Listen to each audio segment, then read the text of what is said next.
FSSAI registration certificate కోసం ఎలా దరఖాస్తు చేయాలి? క్రింద పేర్కొన్న URL ని సందర్శించండి. హైలైట్ చేసిన సైన్ అప్ ఎంపికను ఉపయోగించి యూజర్ ఐడి మరియు పాస్వర్డ్ ను క్రియేట్ చేసుకోండి. 1వ దశలో సైన్ ఇన్ అవ్వడం కోసం క్యాప్చాతో పాటు యూజర్ ఐడి మరియు పాస్వర్డ్ ను టైప్ చేయండి. లైసెన్స్ రిజిస్ట్రేషన్ ట్యాబ్ ను ఎంపిక చేసుకోండి. డ్రాప్ డౌన్ నుండి లైసెన్స్ రిజిస్ట్రేషన్ కోసం దరఖాస్తు చేసుకోండి ఎంచుకోండి. డ్రాప్ డౌన్ నుండి స్టేట్ ని ఎంపిక చేసుకోండి. ట్రేడ్ రిటైలర్ ట్యాబ్ కింద రిటైలర్ KOB ని ఎంపిక చేసుకోండి. రిటైలర్ ట్యాబ్ కింద టర్నోవర్ ఏడాదికి 12 లక్షలు అన్న చోట ఎంపిక చేసుకోండి.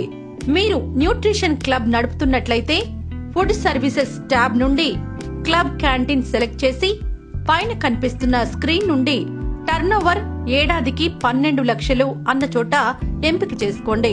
ప్రొసీడ్ పైన క్లిక్ చేయండి. రిటైలర్ ట్యాబ్ సెలెక్ట్ చేసుకున్న తర్వాత ఫామ్ ఏ నింపాలి. దరఖాస్తును పూర్తి చేయడానికి అసోసియేట్లు ఈ క్రింది పత్రాలను సిద్ధంగా ఉంచాలి.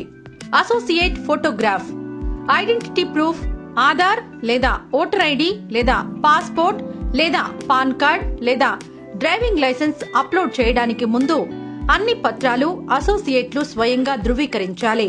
ఫామ్ ఏను అవసరమైన సమాచారంతో నింపండి. డిజిగ్నేషన్ అన్న చోట ఇండివిజువల్ అని సెలెక్ట్ చేయండి. ఆహార వ్యాపారం ఉన్న ప్రాంగణం యొక్క చిరునామాకు సంబంధించిన సరైన జోన్ మరియు సబ్ డివిజన్ ఎంపిక చేసుకోండి. ఇక్కడ మీరు తప్పు ఎంపిక చేసినట్లయితే మీ దరఖాస్తు తిరస్కరణకు దారితీయవచ్చు. కాంటాక్ట్ పర్సన్ ఫీల్డ్ లో అసోసియేట్ పేరుతో పాటు చెల్లుబాటయ్యే మొబైల్ నంబర్ మరియు ఇమెయిల్ ఐడి ఎంటర్ చేయాలి. సంవత్సరాలు సెలెక్ట్ చేయండి. 1, 6, 12, 13, 14, 15 అనే ఆహార కేటగిరీని ఎంపిక చేసుకోండి. న్యూట్రిషన్ క్లబ్ యజమానులకు ఫుడ్ కేటగిరీ 16ను అదనంగా ఎంపిక చేయబడాలి. ఆహార భద్రత మిత్ర వివరాలను ఖాళీగా ఉంచవచ్చు. ఇతర వివరాల విభాగంలో నీటి సరఫరా మూలాన్ని N/A ఎంపిక చేయండి. ఆహార పదార్థాల తయారీలో ఏదైనా విద్యుత్ శక్తి ఉపయోగించబడుతుందా అనే ప్రశ్నకు లేదు అని ఎంచుకోండి.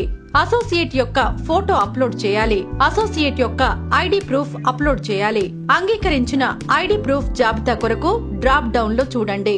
ఎంపిక చేసుకోవలసిన తగిన ఆప్షన్ డిక్లరేషన్ ను అంగీకరించడానికి చెక్ బాక్స్ ఎంచుకోవాలి. ఆన్లైన్ చెల్లింపు చేయడానికి రేజర్ పే ఆప్షన్ ను ఎంపిక చేసి మరియు పే బటన్ నొక్కండి.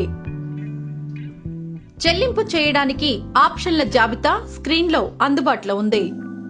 చెల్లింపు చేయడానికి credit, debit card, net banking మొదలైన వాటి నుండి తగిన ఆప్షన్ ను ఎంచుకోవచ్చు.